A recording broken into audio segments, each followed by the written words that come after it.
अच्छा जी। बेटा labour market हम लोग अटेम्प्ट कर रहे हैं। लेबर मार्केट बिल्कुल आप समझ लें, जो आप लोगों ने मार्केट इक्विलिब्रियम पढ़ा है ना, बिल्कुल वही है। बस थोड़ा सा डिफरेंस है बेटा। जो एक मार्केट इक्विलिब्रियम था उसमें हम लोग कहते थे कि यार, a market where goods and services are bought and sold, यानी कि हम गुड एंड सर्विसेज खरीदते हैं और बेचते हैं, और उसके लिए हम लोग प्राइसेस चार्ज कर रहे होते हैं, ऐसा ही है। तो when we talk about labour market, labour market एक ऐसा मार्केट है जहां पर services of labour are bought and sold, जहां पे आप लेबर की सर्विस को खरीदते हैं और लेबर की सर्विस को बेचते हैं। लेबर की सर्विस खरीदता कौन है? सेठ, यानी कि ओनर ऑफ द बिजनेस। और लेबर की सर्विस को बेचता कौन है? लेबर खुद। सही है ना? अब यहाँ पे देखो जरा, labour market where efforts and services are bought and sold of labour. तो बेटा डिमांड फॉर लेबर कौन क्रिएट करता है? सेठ। और सप्लाई लेबर को कौन कर रहा होता है? एम्प्लॉय खुद, यानी कि मजदूर खुद। अब बेटा प्राइस की जगह पे हम लोग यहाँ पे लेके चलेंगे वेज। सही है, वेज लेके चलेंगे, क्योंकि लेबर वेज के बिहाफ पे काम करता है ना। तो इसी तरह सेम लॉ ऑफ डिमांड और same law of supply follow हो रहा होता है कि यार अगर किसी भी वर्कर की वेजेस बढ़ जाती हैं, जाहिर है कॉस्ट ऑफ प्रोडक्शन बढ़ेगी, सेठ कम वर्कर लेके आएगा तो demand for labour will fall. Wages कम होती हैं तो कॉस्ट ऑफ प्रोडक्शन कम होगी, तो डिमांड फॉर वर्कर बढ़ जाएगी, मैं चाहूंगा ज्यादा से ज्यादा वर्कर मेरे पास आके काम करे। तो बेटा रिलेशनशिप कैसा आ गया? नेगेटिव। और नेगेटिव में कर्व कैसा बनेगा आपका? एकदम डाउनवर्ड स्लोपिंग, इस तरह नॉर्मल कर्व आपका डिमांड का बन रहा होता है। सही है। इसी तरह अगर मैं सप्लाई ऑफ लेबर की बात करूं, तो वो कौन कर रहा है? एम्प्लॉय खुद। बेटा अगर आपके पास वेजेस बढ़ती हैं तो एम्प्लॉय ज्यादा काम करने की बड़े करेगा, तो सप्लाई ऑफ लेबर बढ़ जाएगी। और अगर वेजेस कम होती हैं तो एम्प्लॉय कम काम करने की करेगा, वेजेस आपकी कम हो जाएंगी, सप्लाई ऑफ लेबर फॉल हो जाएगी। रिलेशनशिप पॉजिटिव आ रहा है तो कर्व कैसा बनेगा बेटा? Upward sloping. कोई मसले वाली बात इसके अंदर? ये पूरा पुराना जैसा ही है, तभी मैं बार बार डायग्राम्स नहीं बना रहा। क्लियर है?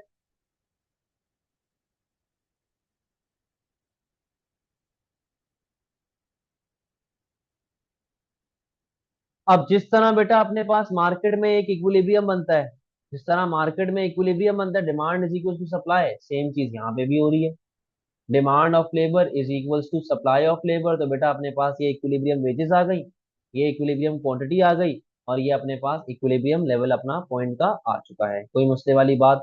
बेटा वो सिंपल वही कहानी है, बेसिक इक्विलिब्रियम ही चल रहा है। सही है। तो equilibrium is a position of rest, कि भाई मेरा इतना लेबर मैं हायर करने के लिए रेडी हूँ और इतना लेबर काम करने के लिए रेडी है।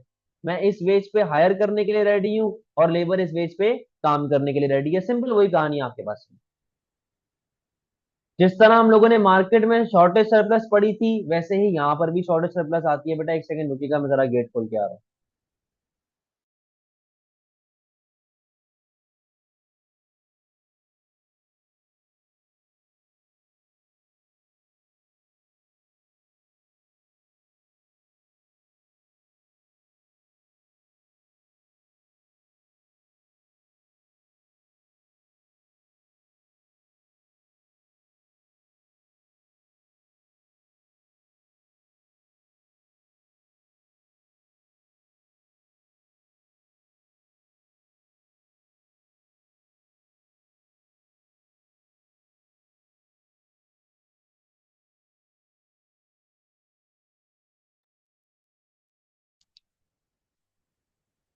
जी।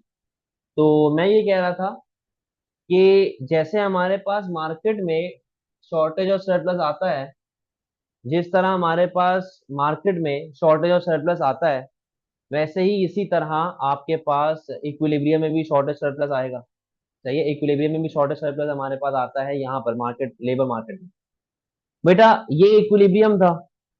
अगर आपके पास वेजेस फॉल हो जाती हैं, अगर आपके पास वेजेस फॉल हो जाती हैं, तो आप खुद देखिए डिमांड फॉर लेबर बढ़ेगी और सप्लाई ऑफ लेबर आपके पास कम होगी, तो बेटा मार्केट में क्या क्रिएट हो जाएगी? आपके पास शॉर्टेज। सही है, डिमांड ज्यादा है, सप्लाई कम है। अगर आपके पास वेजेस बढ़ जाती हैं तो सप्लाई बढ़ जाएगी और डिमांड कम हो जाएगी, मार्केट में क्या क्रिएट हो जाएगी? बेटा सरप्लस क्रिएट हो जाएगी। अगेन वही बेसिक कहानी है, कोई नई चीज इसके अंदर नहीं है। कोई प्रॉब्लम तो नहीं है?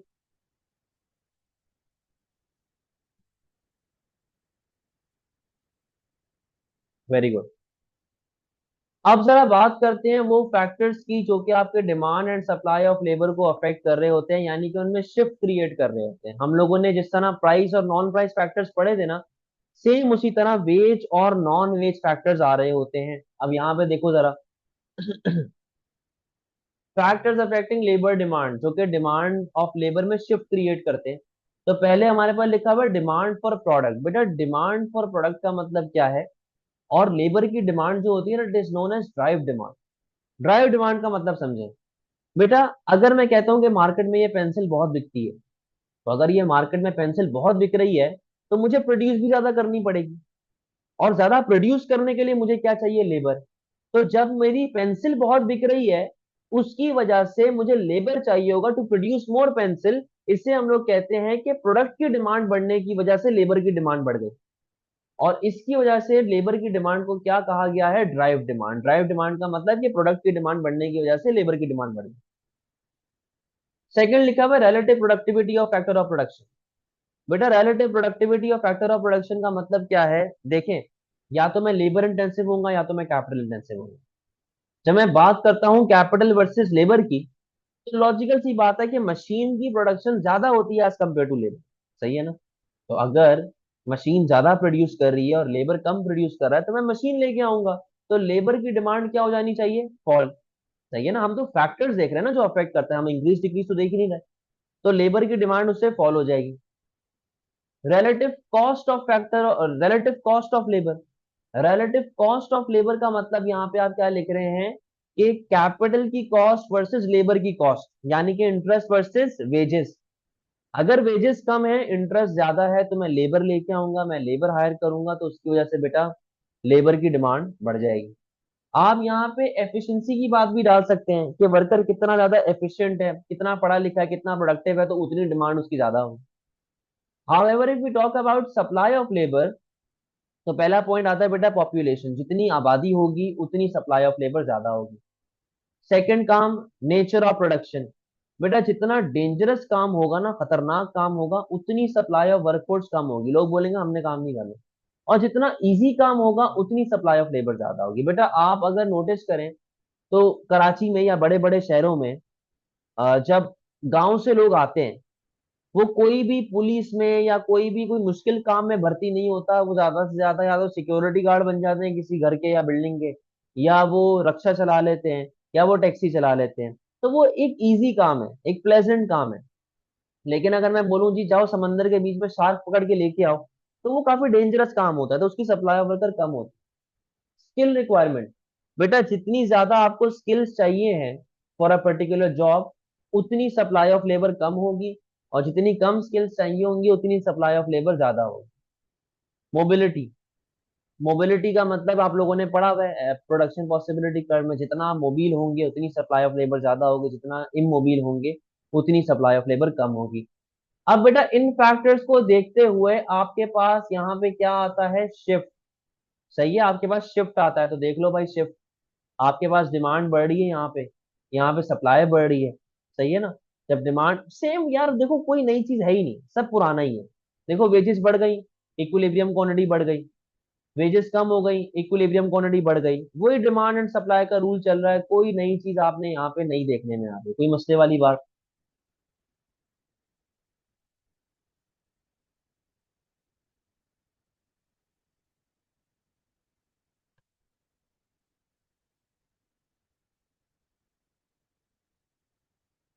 चलो फर्दर आगे बात करते हैं। अब बेटा आप लोग बिजनेस स्टडीज तो पढ़ ही रहे होगे, तो आपको पता होगा कि यार ऐसे कौन कौन से फैक्टर्स हैं जो कि आपकी जॉब को अफेक्ट करते हैं। आप कहीं भी जॉब करने जाते हैं, तो आप मॉनेटरी के साथ साथ बेटा नॉन मॉनेटरी रिवॉर्ड्स को भी देख रहे होते हो। अब मॉनेटरी रिवॉर्ड आपके पास कौन कौन से होते हैं बेटा, वेजेस होती है, बोनस होती है, incentive, over time, profit sharing, यानी कि पैसे से रिलेटेड हर वो चीज वो मॉनेटरी के अंदर आता है। और नॉन मॉनेटरी में क्या क्या चीजें आती हैं, जैसे कि छुट्टियां हो गई, स्टेटस ऑफ फर्म हो गया, लोकेशन हो गई, कन्वीनियंस हो गई, फ्रिंज बेनिफिट हो गया, ग्रोथ हो गया, ये सब कहाँ पे आता है बेटा, नॉन मॉनेटरी के अंदर आ रहा है, तो सही। अच्छा अब 6 मार्क का सवाल आपसे एग्जाम में पूछे कि what are the other factors influencing wage rate, या फिर why different people earn different income, या फिर रीजन फॉर वेज डिफरेंशियल्स, इन सब का आंसर यही है।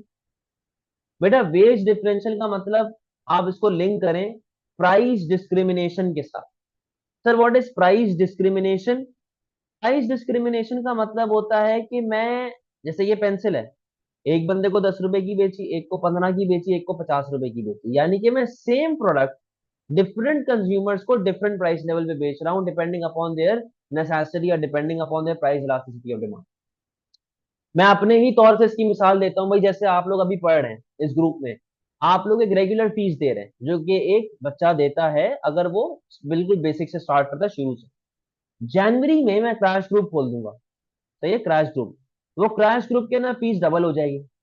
सही है, अब देखो बात क्या है, आप लोगों को भी इकोनॉमिक्स पढ़ा रहा हूँ, उनको भी इकोनॉमिक्स पढ़ाऊंगा, प्रोडक्ट मेरा एक ही है, यही रूम होगा, यही हमारा कैमरा और ये आईपैड वगैरह सारी चीजें सेम होगी, बट उनसे ज्यादा फीस लूंगा, आप लोगों से एक कम फीस चल रही है, यानी कि नॉर्मल फीस चल रही है। ऐसा क्यों? ऐसा इसलिए क्योंकि वो जागे हैं जनवरी में। जब वो जनवरी में जागेंगे, उनके लिए जरूरत होगी कि नहीं भाई हमने तो अब पढ़ना है, अब उनकी डिमांड हो गई है इनइलास्टिक, समझे? तो मैं बीइंग अ प्रोड्यूसर, मैं उनसे सेम प्रोडक्ट के लिए ज्यादा पैसे लूंगा। इसी तरह जब लेबर मार्केट में इस कॉन्सेप्ट को देखा जाता है, उससे हम लोग कहते हैं वेज डिफरेंशियल। सही है, वेज डिफरेंशियल। वेज डिफरेंशियल का मतलब होता है कि मैं सेम जॉब के लिए कुछ बंदों को ज्यादा पैसे दे रहा हूँ और कुछ बंदों को कम पैसे दे रहा हूँ। समझे? सेम जॉब के लिए कुछ बंदों को ज्यादा पैसे दे रहा हूँ, कईयों को कम पैसे दे रहा हूँ। सवाल कि ऐसा हो कैसे सकता है? बेटा बात सुनो, ये कुछ फैक्टर्स पे डिपेंड करता है। पहला फैक्टर क्या है? Nature of work. बेटा देखो, जितना डेंजरस काम होगा, गंदा काम होगा, उतनी सप्लाई ऑफ, उतना सॉरी वेज रेट जो है वो ज्यादा होगा। जितना इजी काम होगा उतनी वेज रेट कम होगी। एक्सपीरियंस एंड क्वालिफिकेशन, भाई बैंक में जॉब खुली हुई है, दो अकाउंटेंट्स हायर हुए, एक के पास 20 साल का एक्सपीरियंस है, एक के पास एक्सपीरियंस है ही नहीं, तो लॉजिकल सी बात है जिसके पास एक्सपीरियंस ज्यादा है उसको ज्यादा पैसे मिलेंगे, हालांकि दोनों अकाउंटेंट है, सेम पोस्ट के लिए आए। Discrimination, racial discrimination, gender discrimination, discrimination based upon religion, based upon क्या कहते हैं उनके फैमिली बैकग्राउंड, उस तरीके से कास्ट वगैरह। तो डिस्क्रिमिनेशन को भी यहाँ पे चल रही होती है और हर बंदे को डिफरेंट वेजेस मिल रही होती है। सेक्टर ऑफ इकोनॉमी, आप कौन सी सेक्टर ऑफ इकोनॉमी में ऑपरेट करते हैं? बेटा अगर आप प्राइमरी सेक्टर में ऑपरेट करते हो तो आपके पास वेजेस कम होंगी, अगर आप सेकेंडरी में ऑपरेट करते हैं तो आपके पास वेजेस ज्यादा होंगी, टर्शरी में थोड़ी और ज्यादा होती है। ट्रेड यूनियन, ट्रेड यूनियन के बारे में भी बात करेंगे। स्किल रिक्वायरमेंट, बेटा जितनी स्किल्स चाहिए होंगी उतनी वेजेस ज्यादा होंगी, जितनी कम स्किल्स होंगी उतनी कम वेजेस होंगी। इंफॉर्मेशन, यानी कि आपके पास नॉलेज है उस पर्टिकुलर जॉब के हवाले से, मार्केट के हवाले से कि मार्केट में क्या वेज रेट चल रही है। अगर मार्केट में वेज रेट चल रही है लेट से ₹1,00,000 और आप 80,000 बोल के आ गए, तो ये तो आपका इन्फॉर्मेशन फेलियर हुआ ना, तो आपको सेम जॉब अब कम पैसों पे करनी पड़ेगी। इनहेरिट एबिलिटी, यानी कि गॉड गिफ्टेड जो बॉर्न टैलेंट होता है, जैसे कि सिंगर हो गए, एक्टर हो गए और ये वो लोग हो गए, ये इनहेरिट एबिलिटी यहाँ पे आ गई। सही है, अब जरा ट्रेड यूनियन के ऊपर बात करते हैं। बेटा ट्रेड यूनियन एक ऐसी ऑर्गेनाइजेशन होती है, एक ऐसा इदारा होता है जो कि लेबर लोग मिलके बनाते हैं। और इनका काम क्या होता है? इनका काम ये होता है कि वो लेबर के जो जो मेंबर्स है ना उस ट्रेड यूनियन के, लेबर, उनको सपोर्ट करे, उनको हेल्प करे, उनके लिए बातचीत करे। जैसे कि यहाँ पे लिखा हुआ है पहला पॉइंट, अप्रोप्रिएट वेजेस, यानी कि जो वो काम कर रहा है उस काम के मुताबिक पैसे मिले उसको, ऐसा नहीं कि वो अंडर पेड हो। सही है। प्रॉपर वर्किंग कंडीशन, के वर्कर को प्रॉपर वर्किंग कंडीशन मिले, ऐसा नहीं कि यार यहाँ पे सिक्योरिटी का थ्रेट हो, या फिर यहाँ पे क्या कहते हैं हमारे पास जी उसका थ्रेट हो, क्या कहते हैं यार, आग वाग लगने का डर हो, फायर एक्सटिंग्विशर ना हो, फायर एग्जिट ना हो, तो ये प्रॉब्लम है। जॉब सिक्योरिटी हो, ऐसा नहीं कि जब मूड हुआ रख लिया, जब मूड हुआ निकाल दिया, ये सही चीज नहीं है। और अगर लेबर को इलीगली निकाला है, गलत झूठा इल्जाम लगा के निकाला है, तो लेबर को लीगली हेल्प करे, उनको लॉयर ला के दे, क्योंकि देखो लेबर के पास इतना पैसा नहीं है, उनको लॉयर ला के दे, उनको हेल्प करे, उनको लीगल प्रोसीडिंग में मदद करे। कोई मसला यहाँ तक?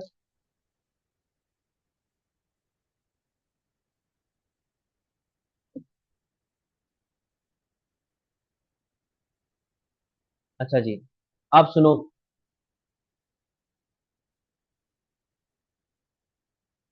आगे क्या लिखा हुआ है, types of union.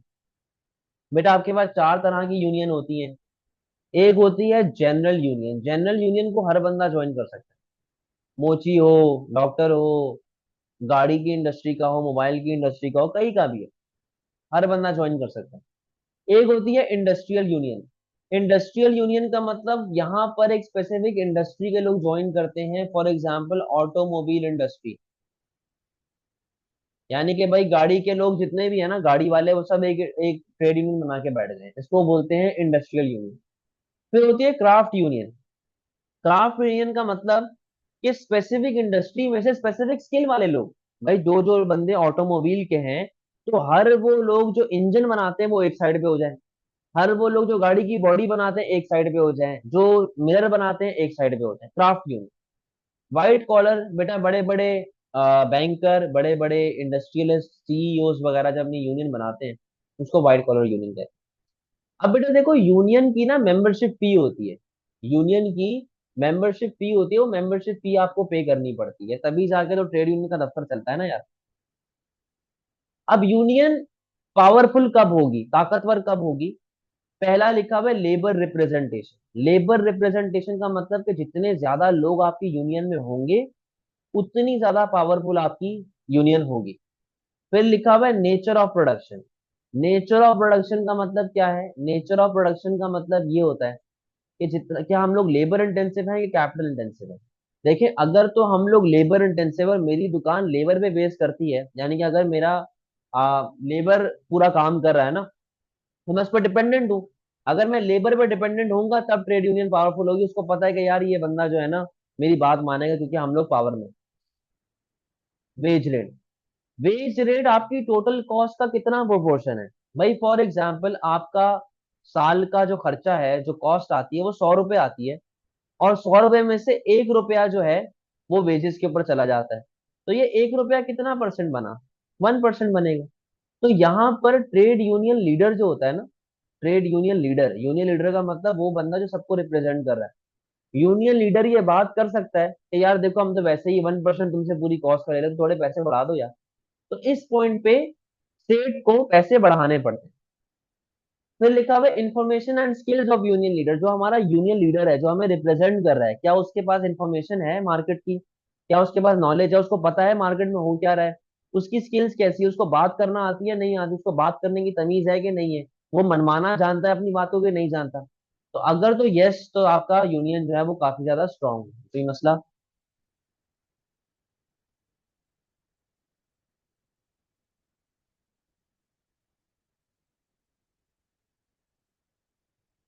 Benefits of trade union for labour and employ and drawback for drawbacks for firm and employ.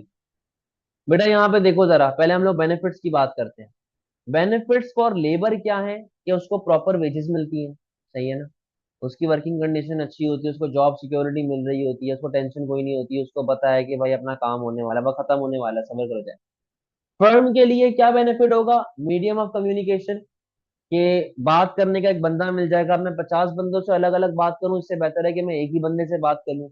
Motivation होगा लेबर के अंदर, और स्किल्ड लेबर अट्रैक्ट होगा। हाउ लेबर के लिए ड्रॉबैक्स क्या है? Loss of goodwill. भाई अगर मैं देख रहा हूँ कि एक बंदा हर छोटी छोटी बात पे अपने अब्बू के पास शिकायत लगाने चला जाता है, तो मेरी तो हटेगी ना उसको देख के, मैं तो गुस्से में आऊंगा। तो इससे क्या होता है कि एम्प्लॉयर और एम्प्लॉय के ना रिलेशन खराब हो जाए। भाई स्ट्राइक हो गई तो उससे यूनियन का नाम खराब होता है। रिडंडेंसीज का मतलब कि मैं वर्कर को फारिग करना शुरू कर दूंगा, फिर बोलूंगा सही है पैसे बढ़ा देता हूँ, वर्कर जा रहा है, फिर हम निकाल दें वर्कर को। फर्म के लिए क्या ड्रॉबैक है?